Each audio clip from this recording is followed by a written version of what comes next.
Noticias de última hora. Daniel Noboa deroga el decreto que convertía a Cynthia Gelibert en vicepresidenta, y la designa como su representante en el COMEX. El decreto fue derogado luego de que la vicepresidenta Verónica Abad se presentara en la embajada ecuatoriana en Ankara, Turquía. El presidente Daniel Noboa, mediante el decreto ejecutivo número 564, derogó el lunes el decreto número 494 del 4 de enero, y el número 512 del 23 de enero, en los que se designaba a Cynthia Gelibert como la vicepresidenta del Ecuador, hasta que Verónica Abad ocupara sus funciones asignadas en Turquía. En el documento, el mandatario agradece los valiosos y leales servicios prestados por la economista Cynthia Gelibert Mora, en su rol de vicepresidenta constitucional de la República conforme el artículo 150 de la Constitución de la República del Ecuador, resaltando su compromiso con la buena marcha de la gestión gubernamental. También indica que Gelibert seguirá prestando sus funciones como titular de la Secretaría General de la Administración Pública y Gabinete de la Presidencia de la República. Esto, en vista de que Abad ya se presentó en la sede de la misión diplomática del Ecuador en la República de Turquía, para asumir las funciones designadas mediante el Decreto Ejecutivo número 490.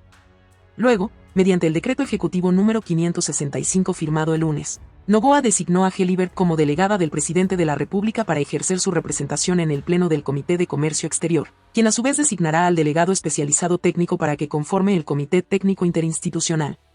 Seguimos con las noticias. Si usted toma fotos de su voto, recibirá una boleta que será el inicio del proceso de sanción en el Tribunal Contencioso Electoral. Hay 2 impugnaciones y una acción de inconstitucionalidad a la resolución del CNE. Organismo ya prepara un protocolo de aplicación. La presidenta del Consejo Nacional Electoral, Diana Atamaint, indicó que el organismo ya está trabajando en un protocolo para implementar la resolución por la cual se prohíbe que los electores tomen fotos de las papeletas en el momento de votar en la segunda vuelta del próximo 13 de abril. El CNE tomó esta resolución la semana pasada con base en un pedido realizado por el gobierno del presidente y candidato Daniel Noboa, y que se sustentó, según Atamaint, en informes elaborados por las Fuerzas Armadas y la Policía. La autoridad explicó que los miembros de las juntas receptoras del voto son los que deben controlar que no se tomen fotos a la papeleta. Los miembros de las juntas receptoras del voto tienen que estar atentos. Es muy fácil identificar cuando una persona utiliza su teléfono para tomar una foto en el momento en que está sufragando. Ellos tienen la responsabilidad de vigilar y si ven que se está infringiendo la ley electoral, ellos entregarán una boleta, que el ciudadano debe recibir y se seguirá el debido proceso en el Tribunal Contencioso Electoral, indicó. Atamaint dijo que las delegaciones provinciales electorales y la sede matriz del CNE serán las encargadas de enviar al TCE las denuncias junto con un informe técnico jurídico. Luego, en diálogo con los medios que acudieron al sorteo del debate presidencial, la funcionaria aclaró que la multa que se aplicará a quienes no acaten la disposición se definió con base en el Código Democracia, el cual establece que el incumplimiento de las resoluciones del CNE se considerará como una infracción electoral muy grave que se sanciona con multas que van de $9.200 a $32.000. Estas no son multas que se inventó el CNE solo para las fotos, son para los incumplimientos de todas las resoluciones que el CNE tome. Las sanciones pueden ser económicas, pérdida de derechos o destitución del cargo, incluso para los miembros del Consejo Nacional. Esto siempre ha existido, indicó. Puso como ejemplo que, en el tiempo de la pandemia del COVID, en el 2021, el Pleno del CNE decidió que era obligatorio usar mascarillas en el sufragio, y se fijaron las mismas multas. La ciudadanía cumplió porque estábamos cuidando la salud de la gente y nadie fue multado, recordó. Agregó que el monto de la multa que recibirán los infractores lo valorará el juez del TCE que tramite el proceso. El tribunal hace la notificación, el caso sigue su debido proceso, los ciudadanos hacen sus descargos, y los jueces tienen la última palabra en las sanciones que están determinadas. Al momento, la resolución sobre el uso de celulares ha sido impugnada en el CNE y en el TCE por Francisco Estarella Solís, procurador común de la Alianza Revolución Ciudadana, cuya candidata presidencial es Luisa González. Asimismo, se ha presentado una acción de inconstitucionalidad en la Corte Constitucional por parte del abogado Washington Andrade, quien afirma que se están violando derechos fundamentales de la ciudadanía a un sufragio transparente.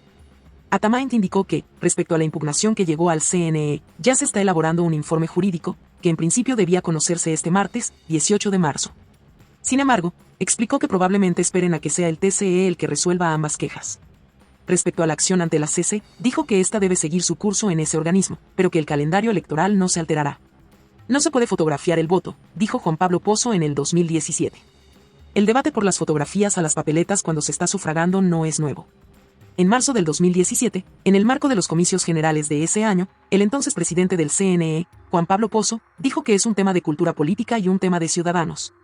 Obviamente el voto es secreto, y no se puede fotografiar para que eso no sirva como un tema de presión política. Pozo explicó que el voto es obligatorio, secreto, universal y es escrutado públicamente, y no se puede fotografiar el voto para evitar las presiones sobre el voto, vengan de donde vengan. Pero no se tomó ninguna decisión al respecto. Ese abril de año, la segunda vuelta se disputó entre Lenín Moreno, del correísmo, y Guillermo Lasso, de Creo. En mayo del 2017, antes de la posesión de Moreno, el expresidente Rafael Correa le entregó la condecoración de la Orden Nacional al Mérito en Gran Cruz a Pozo por su entrega a la nación y defensa de la transparencia en los procesos electorales de primera y segunda vuelta de ese año. Con respecto a la preocupación, sin duda el voto es secreto, el voto es universal, es obligatorio, es secreto y es escrutado públicamente. No se puede fotografiar el voto, se debe evitar la fotografía del voto. ¿Para qué? Para evitar las presiones sobre el voto, vengan de donde vengan. Yo creo que eso sería, primero hay que elevar el nivel de cultura política y de capacitación hacia la gente, y obviamente en este sentido, pues, los miembros de las juntas receptoras del voto que están capacitados para este proceso sabrán, pues, tomar alguna acción en el momento en que esto se dé, pero esto ya es un compromiso ciudadano. La decisión de prohibir el uso de celulares al momento de votar suma hasta el momento una impugnación y una demanda de inconstitucionalidad. De acuerdo con la presidenta del Consejo Nacional Electoral, Diana Atamaín, el Pleno se pronunciará mañana sobre el primer recurso. A menos de un mes de que los ecuatorianos vuelvan a las urnas, la forma en la que podrán ejercer su derecho al voto es el centro del debate. Este lunes, 4 días después de que el Consejo Nacional Electoral resolvió prohibir el uso de celulares durante el sufragio, el abogado en libre ejercicio, Washington Andrade, presentó una demanda de inconstitucionalidad con petición de suspensión de los efectos de la decisión. Aseguró que existen una serie de infracciones a los derechos de los ciudadanos. Como el derecho a elegir, que es integral, pero que contiene también este derecho al voto secreto. Un militar o un policía va a verificar que no se use el celular el momento de realizar el sufragio. Contrario a estas aseveraciones, la presidenta del Consejo Nacional Electoral, Diana Atamaín, aclaró que los ciudadanos pueden acercarse a los recintos electorales con su celular, pues la prohibición de su uso únicamente rige durante el momento de votar y que los encargados de supervisar el cumplimiento de esta medida serán los miembros de la Junta Receptora del Voto. Ellos tienen toda la responsabilidad de vigilar y en el caso de que se comete esta infracción electoral, ellos entregarán una boleta, el ciudadano debe recibir y luego seguirá el debido proceso ante el Tribunal Contencioso Electoral. Se argumentó que esta medida se da para evitar que este derecho ciudadano sea usado como un medio para la extorsión. El instrumento que sirve es la foto para extorsionar a la gente por una preferencia electoral o para comprar los votos. Esto es un instrumento válido para que estas elecciones sean legítimas, sean libres y sean seguras. Pero ni siquiera existen realmente, es decir, las denuncias. Además de esta demanda de inconstitucionalidad en contra de la resolución adoptada el pasado 13 de marzo, también se ha presentado una impugnación. El recurso fue planteado por Francisco José Estarellas, en calidad de procurador común de la Alianza Revolución Ciudadana Reto. Coincide en pedir dejar sin efecto la medida por ser atentatoria a los derechos constitucionales como la libertad de expresión. Conoceremos el informe jurídico para el día de mañana poder resolver a través del Pleno este recurso. De acuerdo a lo dispuesto por el CNE de incumplir con esta resolución, el elector podría enfrentar una multa de hasta $32.900 por incurrir en una infracción electoral muy grave. Luisa González será la primera en intervenir en el debate presidencial de la segunda vuelta, que será este domingo. Este lunes el CNE presentó además los 5 ejes temáticos y la metodología de la jornada. Fue con la presencia de un notario y ante los delegados de las organizaciones políticas que este lunes el Consejo Nacional Electoral realizó el sorteo público para definir el orden de intervención de los candidatos en el debate de la segunda vuelta. El programa se transmitirá en cadena nacional de 20 a 22 horas el domingo 23 de marzo. Ruth del Salto será la única moderadora y el diálogo se desarrollará bajo 5 ejes temáticos. El primero es educación. El segundo, salud y seguridad social. El tercero, criminalidad y seguridad. El cuarto, economía y empleo. Y el quinto, gobernabilidad. Estos temas han sido seleccionados con el propósito de abordar las principales preocupaciones de la población y fomentar un diálogo constructivo. Así, quien estará en el atril A será Luisa González e intervendrá primero en los ejes 1, 3 y 5, mientras que Daniel Noboa estará en el atril B y arrancará los ejes 2 y 4. Para esta jornada, los candidatos responderán una pregunta por cada tema en 2 minutos 30 segundos. Luego habrán 30 segundos segundos para la primera interpelación y 1 minuto 30 para responder. Tras ello se podrá hacer una segunda interpelación en otros 30 segundos y el candidato tendrá 1 minuto para responder. A diferencia del debate de primera vuelta, se incorpora un nuevo elemento, el momento de las preguntas cerradas. El candidato, que le corresponde formular la pregunta cerrada, tendrá 25 segundos y a quien le corresponda responder tendrá 5 segundos para decir sí o no. Hay un espacio para que argumente su respuesta en 1 minuto.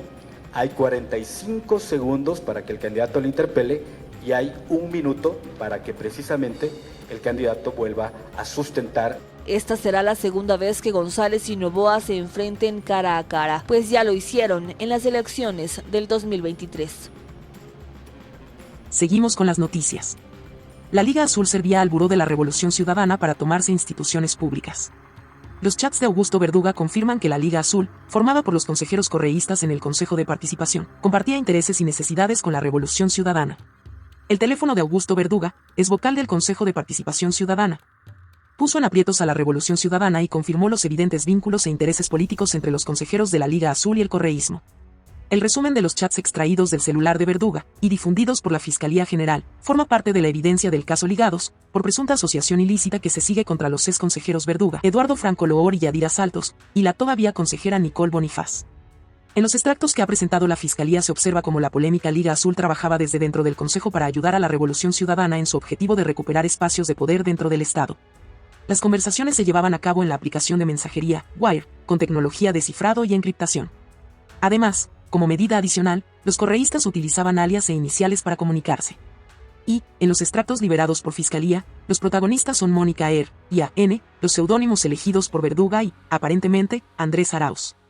En sus conversaciones, el entonces consejero de Participación y el secretario ejecutivo de la Revolución Ciudadana organizaban sus estrategias jurídicas y políticas. Desde ahí se delinearon las acciones que ejecutaron, o intentaron ejecutar, los miembros de esa agrupación política para conseguir espacios de poder dentro de distintas instituciones públicas. Entre los objetivos estaban la Superintendencia de Bancos, el Consejo de la Judicatura, la Defensoría Pública y el Tribunal Contencioso Electoral. Por ejemplo, en enero, cuando la Liga Azul consiguió recuperar momentáneamente la mayoría dentro del Consejo de Participación, revocaron la designación de Roberto Romero como Superintendente de Bancos, quien encabezó la terna enviada por el presidente Daniel Noboa. Aunque 5 días después se echaron para atrás, por las implicaciones jurídicas de la decisión, que acarreaban una probable destitución. Pero no les sirvió de mucho, porque el 31 de enero, el golpe llegó por otro lado, el TCE. Pese a que en sus conversaciones aseguraban que contaban con 3 de 5 votos en el organismo. Las largas discusiones y cálculos en el chat Jiu-Jitsu, entre Arauz y 4 miembros de la Liga Azul, Saltos, Verduga, Franco Loor y Biel Capárraga, que iniciaron un bombardeo de recusaciones a los jueces electorales, no lograron el objetivo de evitar su destitución. En varios chats, Verduga pregunta con insistencia sobre las opiniones y decisiones del Buró de la Revolución Ciudadana, sobre las actuaciones de los consejeros, sobre las medidas a tomar y sobre las reuniones de Zoom a las que ha sido convocado. Una de las más importantes era demorar la designación de los vocales del Consejo de la Judicatura, para que sea Luisa quien envíe la terna de la presidencia y conseguir que la Defensoría Pública le cediera 2 o 3 puestos en la terna de esa entidad. Sin embargo, parecería que los contactos de Verduga dentro de la Defensoría tampoco lograron su cometido, puesto que los nombres de la terna enviada no coinciden con los mencionados por Mónica en los chats. A través de las conversaciones con Andrés Arauz queda en evidencia también el uso que el correísmo le da a la función legislativa, presidida por una de las suyas, Viviana Veloz. Y cómo ambos discuten cómo y cuándo debe utilizarse la presión política de su bancada o de las comisiones legislativas que presiden. Por ejemplo, en medio de la confabulación para poner aliados suyos en la próxima judicatura, Verduga insiste a sus coidearios que sería pegarnos un tiro en el pie que Pamela, Aguirre y Fiscalización se metan en esto. E insiste en que el mejor camino para dilatar el concurso es interponer acciones de protección. En las conversaciones también queda claro cómo el correísmo utiliza las instituciones públicas que dirige para acomodar a su gente en espacios de poder. Verduga cuenta cómo le han pedido puestos a los prefectos de Manabí, Leonardo Orlando, y de Pichincha, Paola Pavón. Lo mismo hicieron con su candidato a la superintendente de bancos, Raúl González, a quien le pidieron 4 puestos clave a cambio de forzar su designación. Pero, finalmente, no pudieron entregarle la institución. Es por eso que, con la destitución de la Liga Azul del Consejo de Participación, a la Revolución Ciudadana se le ponen cuesta arriba sus intenciones de influir en los próximos concursos para designar a los próximos Consejo de la Judicatura, Fiscal General y Consejo Nacional Electoral. Seguimos con las noticias. El correísmo buscó controlar la superintendencia de bancos a toda costa. Así lo revelan las conversaciones extraídas por la Fiscalía del celular del ex consejero de Participación Ciudadana, Augusto Verduga, quien forma parte de la Liga Azul, grupo que operó al servicio de la Revolución Ciudadana en ese organismo. Iban tras la superintendencia de bancos y ahí querían a Raúl González, no a Roberto Romero. Necesitaban de la ayuda de la Asamblea Nacional, llamados de atención de por medio, del MASHI, de AA. Viviana no nos va a esperar más allá del martes y tenemos el riesgo que la CC se nos adelante. Pero que el MASHI la llame al orden a BB. ¿Cómo nos va a condicionar así? AA dice que si BB posesiona a Romero von Buffal se aparta de la RC. Con el usuario Queen B, Verduga se justificaba. ¿Pero no debe el hombre simplemente ir a despachar? Sí, debería, pero el gobierno le puede mandar a los pacos para que no se pueda sentar. Por eso es importante el respaldo de la Asamblea y que BB no posesione al otro. Sin la super de bancos, Luis Agani se seguirá lavando dinero en el sistema financiero, dinero del narco. Con otro usuario, AN, hablaba de cargos acordados y de peleas futuras. Hola, compa, ahorita no estoy en Quito, yo vuelvo el lunes. Porfa, recuérdame cuáles eran los 4 puestos que necesitamos en la super de bancos. Ok, ya hablé con RGC, va a apoyar con los puestos que pedimos. Lo único es que el hombre está firme en que su periodo debe ser por 5 años y no por los 2 años y 5 meses que faltan. Súper, pero esa es otra pelea que la podremos dar cuando ganemos la presidencia. Ahorita hay que agarrar lo que hay. Verduga mostraba su inconformidad por la ausencia de Eduardo Franco Lor y nuevamente pedía un llamado de atención de parte del MASHI. Compa, acabo de hablar con EFL. Me dice que estará fuera del país del 4 de enero al 10 de enero. Está loco. Eso implica que la primera semana de enero estaría al ban. ¿Qué le pasa? Que lo llame el MASHI, por favor. Meses antes conversaba con un amigo que estaba decepcionado, pues no lo eligieron a él como candidato a la presidencia por la Revolución Ciudadana. Te confieso que me siento timado. Nos han utilizado. Estoy a punto de quedarme sin derechos políticos. Creo que siempre estuvo en la cabeza de este pana que nos quedemos en el CPCCS. Te entiendo, se percibe como una pantomima. No obstante, creo que pensó en nosotros cuando se sentía más débil. Ahora se siente fuerte y cree que ganará solo con la Rana René de candidata. Pero aún inconforme conversaba con Luisa González, con quien pedía no citarse en lugares públicos. Ella tenía comentarios sobre un proceso de selección. Querido Augusto, seguramente tienes esta información. Y disculpa que te la envíe así, pero estoy muy preocupada que esta persona llegue a ser superintendente de bancos. Estoy al tanto de la situación. Este señor tiene un evidente y grosero conflicto de interés. Es para superintendente de compañías. En otra conversación asesora a un tercero sobre cómo presentar documentos para ser elegido de una terna para el Consejo de la Judicatura y prometía tener los votos. Según Fiscalía, estas y otras conversaciones confirman las sospechas. La Liga Azul operaba para el correísmo, en lo que la institución describe como un intento de controlar el Estado a través de delitos como tráfico de influencias, usurpación de funciones, entre otros. En la mira a más de Verduga, Yadira Saltos, Nicole Bonifaz y Eduardo Franco Lor. En el caso Reconstrucción de Manabí, Fiscalía pidió que se llame a juicio a todos los procesados, entre ellos Jorge Glass. El fiscal general subrogante, Wilson Toainga, pidió llamar a juicio a los 9 procesados en calidad de autores directos del delito de peculado. En el marco de la audiencia evaluatoria y preparatoria de juicio en el denominado caso Reconstrucción de Manabí, el fiscal general subrogante, Wilson Toainga, terminó este viernes, 14 de marzo, la exposición de elementos de convicción y emitió su dictamen acusatoria en el que pidió que se llame a juicio a todos los procesados en el caso por el delito de peculado en calidad de autores directos, entre ellos Jorge Glass, quien permanece desde el 6 de abril en la cárcel de La Roca en Guayaquil. Jorge Glass es vicepresidente de la República. Carlos Bernal, exsecretario de la Reconstrucción. Pablo Ortiz, es gerente de Ecuador Estratégico. Walter Solís, es ministro de Obras Públicas. Boris Córdoba, es viceministro de Obras Públicas. Franklin Bernal, es subsecretario del Ministerio de Obras Públicas. Omar Chamorro, es subsecretario del Ministerio de Obras Públicas. Milton Maldonado, es gerente de proyectos de Ecuador Estratégico. Víctor Jaramillo, es director del Servicio de Contratación de Obras. Para la Fiscalía todos son responsables de cometer peculado, según lo refiere el inciso primero del artículo 278 del Código Orgánico Integral Penal, figura penal que sanciona a los responsables con penas privativas de libertad que van desde los 10 a los 13 años. La acusación de la Fiscalía General del Estado se basa en que presuntamente, Glass y los demás implicados habrían priorizado proyectos que no obedecieron a la emergencia de reconstrucción y reactivación productiva después del terremoto de abril de 2016 que afectó, principalmente, a Manabí y Esmeraldas. se presume que el dinero desviado alcanzaría la suma de 367 millones de dólares. El delito de peculado se encuentra en el capítulo de delitos contra la eficiencia de la administración pública y se refiere a que los servidores públicos, las personas que actúen en virtud de una potestad estatal en alguna de las instituciones del Estado o los proveedores del Estado que, en beneficio propio o de terceros, abusen, se apropien, distraigan o dispongan arbitrariamente de bienes muebles o inmuebles, dineros públicos, efectos que los representen, piezas, títulos o documentos que estén en su poder en virtud o razón de su cargo, serán sancionados con penas de cárcel de 10 a 13 años. Para la Fiscalía, el líder correísta y el resto de los procesados decidieron priorizar proyectos que no obedecían al contexto de emergencia, reconstrucción y reactivación productiva, lo que provocó que el dinero recaudado por la Ley Orgánica de Solidaridad y Corresponsabilidad Ciudadana fuera usado y destinado a obras que no estaban dirigidas a satisfacer las necesidades emergentes de la población de Manabí y Esmeraldas afectada por el terremoto de abril de 2016.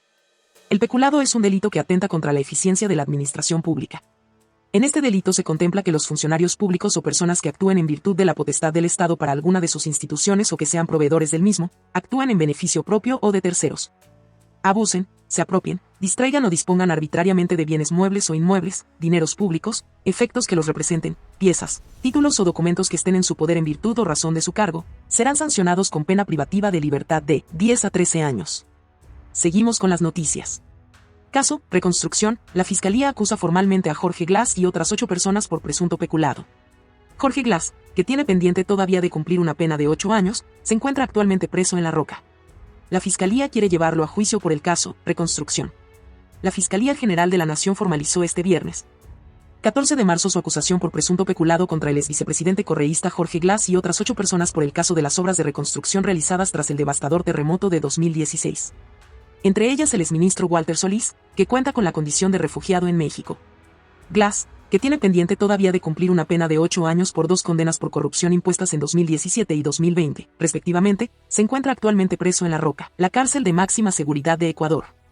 Entre los otros 8 acusados por el Ministerio Público dentro denominado caso Reconstrucción, también está el exministro Walter Solís, quien actualmente tiene estatus de refugiado en México, y su sucesor en el cargo, Boris Córdoba. De acuerdo a la Fiscalía, el dinero recaudado para las obras de reconstrucción se destinó presuntamente a obras que no cumplían las condiciones de necesidad, emergencia e inmediatez, lo que derivó en un supuesto abuso de dinero público en beneficio de terceras personas naturales y jurídicas, que fueron contratistas y fiscalizadores de contratos suscritos en el marco de la emergencia.